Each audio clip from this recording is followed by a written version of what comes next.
디모데전서 6장 13절과 16절 말씀을 가지고 다시 오실 왕을 기다리라 라는 제목의 말씀을 전하려고 합니다. 13절을 보면 만물을 살게 하신 하나님 앞과 본디오 빌라도를 향하여 선한 증언을 하신 그리스도 예수 앞에서 내가 명하노니 라고 이렇게 말씀을 하고 있습니다. 바울은 이제 하나님과 예수 그리스도를 증인으로 세워 디모데에게 엄중한 명령을 한다라고 지금 말씀을 하고 있습니다. 만물을 보존하시는 하나님과 빌라도 앞에서 당당히 진리를 선포하신 예수 그리스도의 권위로 이 메시지를 전한다라는 것이, 그러니까 이 명령이 단순한 조언이 아니라 생명을 걸고 지켜야 될 하나님의 말씀이다라는 얘기를 지금 하고 있는 거죠. 똑같은 말씀이라고 해도 누가 한 말이냐에 따라서 무게감이 다르죠. 어린 아이가 하는 말은 농담으로 웃을 수 있어요. 애기가 어떻게 저런 말을 해? 그렇게 웃고 있을 수 있어요. 그런데 어른들이 한 말은 그 말은 무게가 있을 수가 있는 거지요. 바울이 한 말도 우리에게는 대단한 거지만 하나님 앞에서, 예수님 앞에서 하신 말씀이다라고 하니까 그 말씀의 권위가 보통 권위가 아니다라는 것입니다. 그래서 사람의 말로 듣지 말고 하나님의 말씀으로 받으라라는 그 얘기를 지금 하고 있는 겁니다. 교회에서 목사님들이 설교를 할 때 목사님들도 자기 얘기가 아닌 하나님의 말씀을 전하고 하나님의 뜻을 전하도록 부단히 노력을 해야 합니다. 또 성도들도 목사님이 하나님의 말씀을 전하실 때 저것은 목사님의 말이 아니고 하나님의 말씀이지 하고 하나님의 말씀으로 받아들여야 되는 것이. 그런데 이제 그 믿음이 얕거나 시험 든 성도들은 목사님이 말씀, 하나님의 말씀을 전하면 그것은 목사님 생각이지 내 생각은 달라 그러면서 다 이렇게 걸러내는 경우가 있어요. 마음속으로. 그런 사람들에게는 은혜가 좀처럼 역사하기가 어렵지요. 그래서 사람의 말로 듣지 말고 하나님의 말씀으로 듣는 것, 바로 그것이 하나님의 은혜가 우리에게 역사하게 하는 통로다라는 것을 우리가 알아야 합니다. 그래서 성경에 없는 말이거나 성경과 틀린 얘기거나 이단, 사이비 얘기가 아닌 이상 목회자가 강단에서 선포하는 말씀은 하나님의 말씀이려니 하고 우리가 받아들이면은 우리 영혼에 유익할 줄로 믿습니다. 집에서 어머니가 해주신 음식, 콩나물에는 단백질이 얼마나 있고 칼슘이 얼마나 있고 막 비타민이 얼마나 있고 그거 안 따져도 우리가 먹고 나면은 그 영양분이 우리의 몸에 생명을 주는 것처럼 목회자가 전하는 하나님의 말씀을 하나님의 말씀으로 받아서 그것을 따르고 순종하려고 노력한다고 한다면 우리가 영적으로 성장할 것이고 하나님을 기쁘게 하는 성도가 될 줄로 믿습니다. 우리는 사람의 눈치를 보느라고 진리를 타협할 때가 굉장히 많습니다. 하지만 예수님은 죽음 앞에서도 선한 증언을 굽히지 않았다라고 말하고 있습니다. 본디오 빌라도 앞에서 선한 증언을 하신 그리스도 예수 앞에서 내가 너를 명하노니 라고 말씀을 하고 있습니다. 그러니까 예수님은 죽음의 심판대 앞에서도 진리를 포기하지 아니하고 선한 증언을 했다라는 것이에요. 그러니까 이 이야기를 하고 있는 이유가 뭐냐 그러면은 디모데에게 너도 예수님의 뒤를 닮아가야 하고 따라가야 한다라는 것이에요. 사람들이 어떤 도전을 해오든지 사람들이 어떤 조롱과 핍박을 가하든지 너는 선한 것을 증거해야 된다. 진리를 전해야만 한다. 예수님도 그러셨다. 그러니까 나도 그런다. 너도 그래라. 뭐 이런 것이 바울의 의도다라는 것을 우리가 알아야 돼요. 우리에게 진리가 있어요. 그런데 우리가 환경을 보면은 그 얘기를 했다가는 우리가 핍박을 받거나 조롱을 받거나 또 사람들과 관계가 멀어질 것 같으니까 하지 못하고 입을 다물고 있을 때가 많이 있거든요. 그래서 우리는 가정과 직장과 세상에서 정말로 그리스도인인데 그리스도인이라는 것을 감추지 말고 당당하게 그리스도인임을 증언할 수 있는 삶을 살아야만 된다라는 것이. 그것이 우리가 나는 그리스도인이요 라는 것을 당당하게 내비쳐야 되는데 내가 바르게 살 때는 그것을 내비칠 수가 있어요. 근데 내가 잘못 살면은 내가 그리스도인이요 라고 내 비춰놨다가 내가 잘못 행실을 하면은 오히려 하나님의 이름이 어떻게 돼요? 손해를, 먹칠을 할 수 있기 때문에 조심해야만 된다. 예전에 한참 집을 얻으라고 부동산을 돌아다닐 때가 있었어요. 근데 제가 목사라고 얘기를 하니까 그 부동산 사장님이 아이, 목사님 죄송해요. 그런 거예요. 뭐가 죄송한데요? 자기도 교회를 다닌다는 거예요. 그런데 교회 다닌 사람들이 가게에다가 어떤 성구들을 이렇게 붙여놓은 거 있잖아요. 근데 그것을 자기들만 볼 수 있게 그 문 입구에다가 붙여놓은 거예요. 들어온 손님들이 볼 수 있는 게 아니고 사장님만 볼 수 있게끔 이렇게 붙여놓은 거예요. 남자 사장님이 그렇게 얘기했어요. 혹시라도 거부 반응이 있는 손님들이 있을까 봐서 손님들이 보게끔은 안 해놓고 자기들만 보고 위로 얻으려고 그렇게 걸어놨다. 그런데 이제 목사들 봤으니까 죄송해요 라고 이렇게 얘기하는 거예요. 그게 믿음이 연약한 성도들 이해해요. 충분히 그럴 수 있다라고 생각을 해요. 그런데 우리가 믿음이 조금 더 자라서 나를 위해서 십자가를 지신 예수님을 부끄러워하지 않고 당당하게 얘기할 수 있는 그런 사람들이 되어야만 된다는 것이. 예전에 그런 얘기가 있었잖아요. 이게 학교에 농사 짓는 부모님이 이제 자식을 찾아온 거예요. 초라하게 농사 짓다가 옷을 입고 찾아온 거예요. 그러니까 사람들이 이제 저기 모르는 아저씨 왔다. 모르는 엄마 왔다. 막 이런 식으로 아주머니 왔다. 누굴까? 이렇게 얘기했대잖아요. 그런데 정작 자녀는 안 거예요. 자기 엄마인지 자기 아빠인지 알잖아요.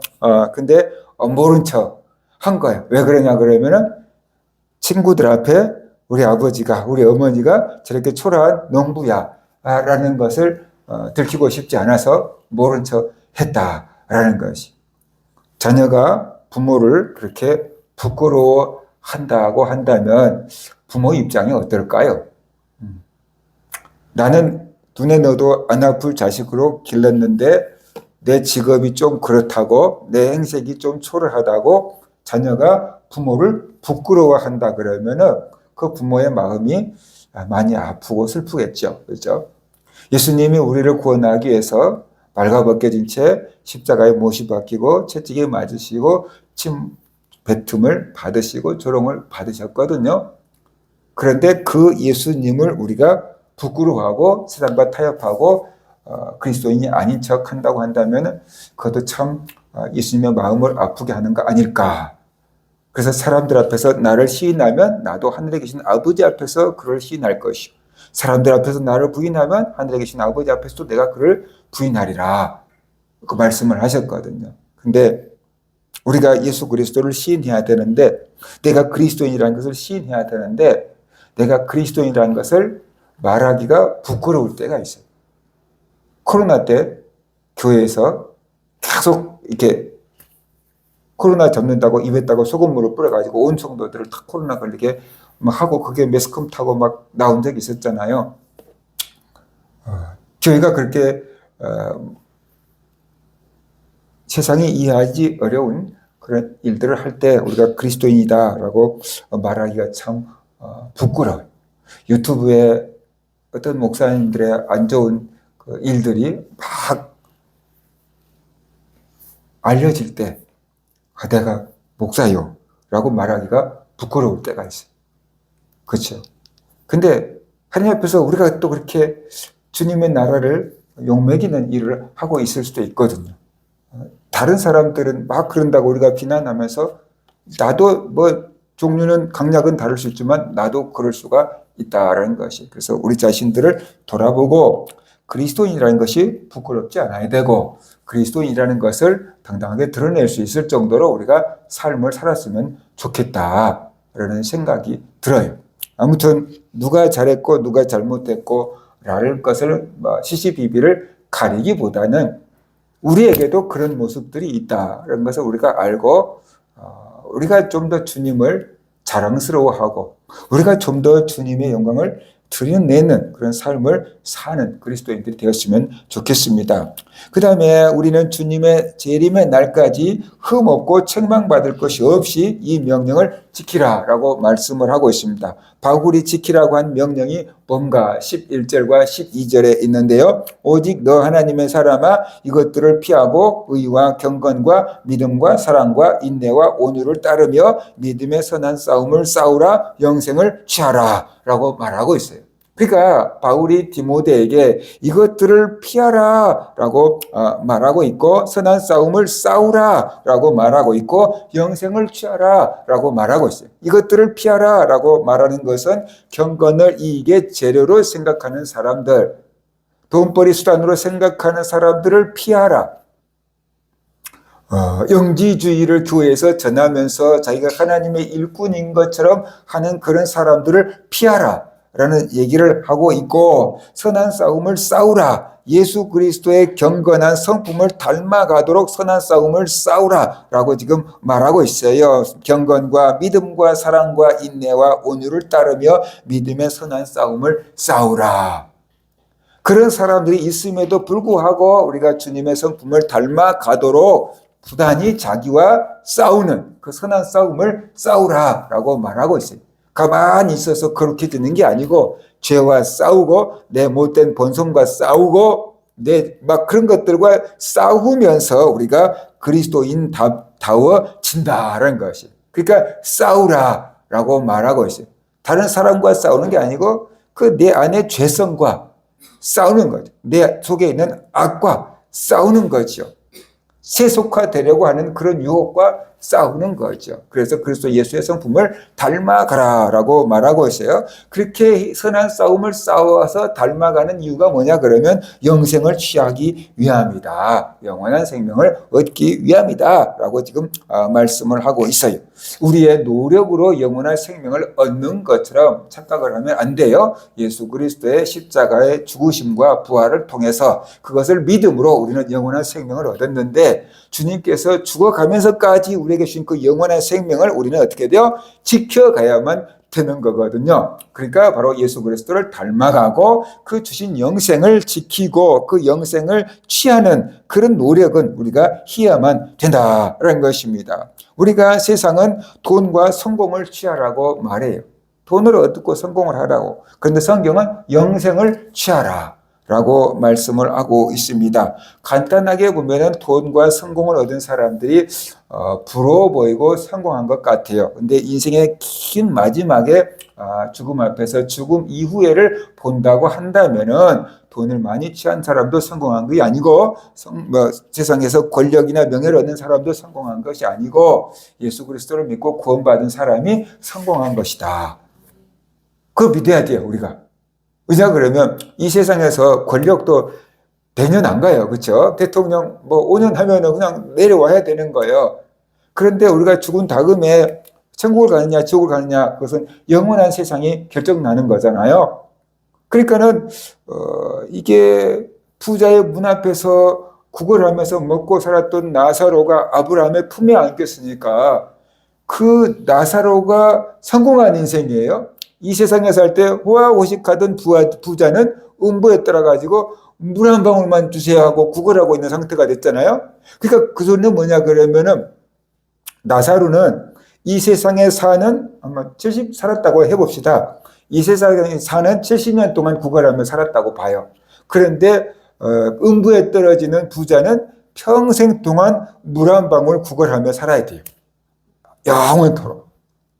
누가 성공한 사람이고 누가 실패한 인생인가? 이 세상에서는 부자가 성공한 거예요. 그러나 하나님의 세상에서 볼 때는 나사로가 성공한 거예요. 그러니까 무엇이 성공한 것인지를 우리가 좀 알아야만 된다라는 것이. 그래서 우리가 세상에 욕심에 눈이 멀지 말고 예수님의 성품을 닮아가는 그런 노력을 우리가 해야만 된다는 거죠. 가만히 있어도 세상의 욕심이 우리 마음에 스물스물 들어와요, 이렇게. 그죠? 가만히 있어도 세상 욕심이 우리에게 들어온다고요. 이것을 물리치는 대로 싸워야 되는 거죠. 싸워서 물리쳐야만 되는 거죠. 욕심이 없어. 그런 사람들 마음에도 욕심이 들어올 수 있어요. 지금은 욕심이 없지만 나중에는 욕심이 들어올 수도 있거든요. 그러니까 그것을 싸워서 물리치고 욕심보다는 영원한 생명을 취할 수 있는 그런 사람들이 되어야만 된다는 것입니다. 그 다음에 15절 보면은 하나님이 정하신 때가 되면 예수님이 반드시 오신다. 기약이 이르면 나타나실 주님을 기다리는 자세, 바로 그것이 그리스도인의 자세인데, 그것은 주님을 기다린다는 것은 심판을 대기하는 것이 아니고 신랑 대신 예수님을 기다리고 있고 우리의 구원의 날을 기다리고 있는 거다. 예수님이 오실 때 어떤 사람들은 심판의 부활로, 어떤 사람들은 영생의 부활로 나오리라고 했는데, 예수 그리스도를 믿지 않는 죄인들은 심판을 받을 날이 되고 예수 그리스도를 믿는 사람들은 구원의 날이 되는 겁니다. 그러니까 우리가 이 세상에서 아무리 호화롭게 잘 산다고 해도 천국만은 못하다. 그걸 우리가 알아야 돼요. 그래서 예수님이 다시 오실 것이 우리에게 소망이 돼야 되고 위로가 돼야 되고 그날이 감격의 날이 되어야만 된다는 것이. 그러니까 우리 성도들은 예수 그리스도가 다시 오시는 그 날을 딱 데드라인으로 삼고 살아가는 그런 성도들이 돼야 돼요. 근데 지금 한국교회 심각한 문제가, 오래전에 시한부 종말론이 한국 사회를 확 뒤집어 놓을 때가 있었잖아요. 그리고 온다고 했는데 텔레비전에서 방영까지 했는데 불발되고 끝났잖아요. 그래서 한국 사회에서 예수님이 다시 오십니다라고 재림 설교를 하면 저것도 좀 이상한 거 아니야? 이런 식으로 이제 보는 기류가 그때 형성이 돼서 그때부터 예수님이 다시 오신다는 재림 설교가 한국 교회 강단에서 찾아보기 어려워졌어요. 그리고 성도들의 삶이 궁핍하고 힘들어야지 예수님이 다시 오십니다라는 것이 소망이 되는데, 뭐 6.25 때나 뭐 일제시대에 비해서 살기가 편하잖아요. 그러니까는 예수님이 다시 오시는 게 성도들에게 썩 반가운 소식은 아닌 거예요. 그래서 한국교회 강단에서 예수님이 다시 오신다라는 말씀도 찾아보기 어렵고, 하나님의 나팔 소리 막 그게 부른 찬송도 많이 희미해졌고, 그러니까 덩달아서 성도들도 예수님의 재림이 있다는 것을 물어보면 알지만 듣지를 않으니까, 그죠? 그냥 남의 일이고 먼 훗날의 일인 것처럼 생각하며 살 때가 많다라는 것이. 예수님이 다시 오신다는 경각성이 무너져 버리니까, 그러면 성도들의 마음이 어디에겠냐? 그러면 하늘에 있는 게 아니고 다 땅의 시선을 꽂혀버렸다는 것이에요. 그래서 하늘을 소망하고 살기보다는 이 땅의 것을 조금 더 모으려고 발버둥을 치면서 사는 형국이 된 것이지요. 세상이 좋아서 그런 게 아니고 더 좋은 하늘의 것을 보지 못했기 때문에 세상이 좋아 보이는 거거든요. 예수님이 다시 오신다라고 한다면 이게 많은 짐이 필요 없는데 그래야 되는데, 예수님이 다시 오신다라는 것을 깜빡 잊고 사니까 이 땅에서 이것도 필요하고 저것도 필요하고 막 한 거예요. 어느 텔레비전 프로그램을 보니까 해외 여행을 다니는 이제 사람인데요. 처음에는 여행을 갈 때 엄청나게 많은 옷가지들을 짊어지고 다녔대요. 가는 곳마다 날씨가 다르잖아요. 우리나라하고 날씨가 다르잖아요. 이 나라 가면 짧은 옷, 저 나라 가면 긴 옷들이 있으니까 문정 많이 짊어지고 다녔는데, 계속 여행을 다니다가 보니까 그게 쓸데없는 짐이라는 걸 알게 됐대요.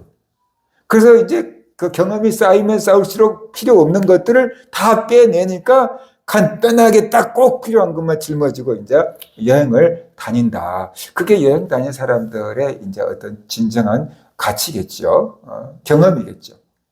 우리가 예수님이 다시 오신다는 것을 알고 믿는다고 한다면 이 땅에 막 쌓아놓기보다는 주님 나라에 갈 준비를 하면서 하나하나 내려놓는 작업이 있어야 되는데, 그것을 이제 잊고 살기 때문에, 아직 멀었다라고 생각하기 때문에 이 땅에서 이것도 필요하고 저것도 필요하고 다 필요하니까 못 버리고 사는 거다라는 것이에요. 세상의 미련을 못 버리고 살고 있고 세상의 마음을 다 이렇게 쏟아놓고 살고 있는 것이지요.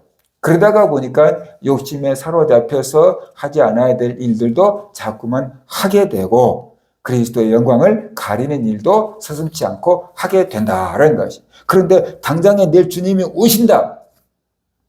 그게 분명하다고 한다면 내가 나쁜 짓을 해서 지금 돈을 취하려고 하겠어요?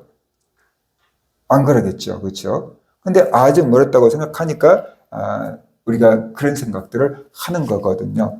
주님의 심판이 있다라는 것을 우리가 탁 한번 기억을 하면은 좀 정신을 차리게 되고 영적으로 깨어나게 될 거예요. 그런데 이것이 오기야 오지요. 근데 내 살아생전에는 뭐 안 오지요. 뭐 이렇게 이제 생각을 하니까 우리가 이 세상의 안일함과 나태함에 빠지고 욕심에 끌려다니는 그런 경우가 많다는 것이. 요한복음 14장 3절 보면 예수님께서 제자들을 떠나시기 전 그들을 위해서 처소를 예비하고 다시 오겠다라고 약속하셨어요. 가서 너희를 위하여 거처를 예비하면 내가 다시 와서 너희를 내게로 영접하여 나 있는 곳에 너희도 있게 하리라 라고 말씀을 하셨어요. 사도행전 1장 11절에서도 예수님께서 승천하실 때 천사들이 제자들에게 예수님이 다시 오실 것이다 라고 이렇게 말씀하셨어요. 이르되 갈릴리 사람들아 어찌하여 서서 하늘을 쳐다보느냐 너희 가운데서 하늘로 올려지신 이 예수는 하늘로 가심을 본 그대로 오시리라 하였느니라 이렇게 말씀하셨어요. 그리고 요한계시록 22장 20절에서도 성경의 마지막 부분에서 예수님께서 다시 오시겠다라고 확증하고 계십니다. 이것들을 증언하신 이가 이르시되 내가 진실로 속히 오리라 하시거늘 아멘 주 예수여 오시옵소서라고 이렇게 말씀을 하고 있습니다. 그래서 성경은 하늘로 올라가신 예수님께서 다시 오신다라는 것을 거듭 우리에게 약속하고 계신다. 하나님은 약속하신 것을 지키시는 분이다. 지금까지 약속한 것이 다 이루어졌다. 그러니까 예수님이 다시 오실 것도 이루어질 거다라고 우리가 믿을 수 있는 것이죠. 그렇다고 한다 그러면은 우리 그리스도인들은 다시 오실 예수님을 생각하고 예수님 앞에 설 것을 준비하면서 살아가야만 된다는 것입니다. 학교 다닐 때 학생들은 시험이 없으면 좋겠다라는 생각이 많이 해요. 그렇죠? 시험 좀 없는 나라에 있으면 좋겠다라고 생각을 해요. 근데 평가하는 시험이 없으면 그만큼 공부를 안 하게 돼요. 시험이라도 있으니까 그나마 당일치기라도 공부를 하지 그렇지 않으면 더 안 하게 된단 말이에요. 그것처럼 이게 예수님이 재림하신다는 것을 알아야지 조금이라도 정신을 차리고 세상을 끊어낼 마음과 힘이 생기는 거죠. 예수님이 재림하신다는 것을 막연한 미래의 일로 생각한다 그러면 세상의 죄를 끊을 힘이 안 생겨요. 못 이겨요. 그렇기 때문에 우리는 예수님이 재림하신다라고 하는 그런 재림신앙을 분명하게 가져야 되고 언제 오실지 모른다라는 경각심을 가져야만 된다는 것이. 예수님이 하늘 구름을 타고 오시는 날은 언제일지 몰라요. 그러나 예수님이 재림하기 전에도 우리가 먼저 하늘나라에 갈 수도 있거든요. 그날은 언제일지 우리는 아무도 모르거든요. 그렇기 때문에 우리는 그 날을 대비하며 그 날을 준비하며 사는 것, 그것이 성도로서 자세다. 그래서 초대교회 성도들은 외부에서 혼란과 핍박과 박해가 너무 많았잖아요. 그러니까 자기들의 소망은 예수님이 다시 오시는 것밖에 없어요. 새 나라, 새 하늘, 그 가는 것밖에 없어요. 그래서 성도들끼리 만나면 마라나타라고 인사를 했대잖아요. 주님이 곧 오십니다. 주님이 곧 오십니다. 그럴 때 아멘. 이제 이 세상 고생은 끝나고 곧 행복한 날이 좋은 날이 오겠구나 생각하고 그것이 인사가 됐던 거예요. 그런데 오늘날 성도들에게 주님이 곧 오십니다. 주님이 곧 오십니다. 라고 말한다 그러면 그때 그 초대교회 성도들 같은 느낌으로 받아들이지 않을 수도 있을 것 같아요. 지금 오면 안 되는데 속으로 그럴 수도 있고 예전에도 온다고 하더니 안 오더라. 그럴 수도 있고 괜히 또 우리 협박하는 거야? 그럴 수도 있지 않을까라는 생각을 하는 거예요. 왜냐하면 그만큼 우리들은 주여 지금 이 땅이 좋사오니 그런 마음을 가지고 신앙생활하고 있는 분들이 좀 옛날보다 많기 때문에 그런 것 같다는 거죠. 그래서 오늘 우리는 우리가 영적으로 깨어나야 되고 근신을 해야 되는데 그것이 뭐냐? 예수님이 다시 오신다라는 그 믿음을 다시 한번 회복하자. 재림신앙을 다시 한번 회복하자라는 것이 시한부 종말론은 아닐지라도 그죠? 임박한 종말론. 예수님이 언제 오실지 모른다. 그게 더 임박한 거예요. 날짜가 예약되어 있는 것보다 언제 들이닥칠지 모르면은 그게 더 철저하게 준비해야 되는 거예요. 그래서 영적으로 우리가 근신하고 깨어서 믿음을 준비하고 세상 유혹을 털어내고 그리스도를 닮아가고 세상의 욕심을 채우기보다는 영생을 추구하며 사는 성도들이 되어야 된다는 것이, 그 모든 신앙의 핵심은 예수님의 재림신앙, 그게 있어야 되는 것 같다라는 것이. 그래서 다시 오실 예수 그리스도를 우리가 만날 때 기쁨으로 맞이하고 예수님 앞에 상을 받는 성도로 준비될 수 있기를 주의 이름으로 축원합니다.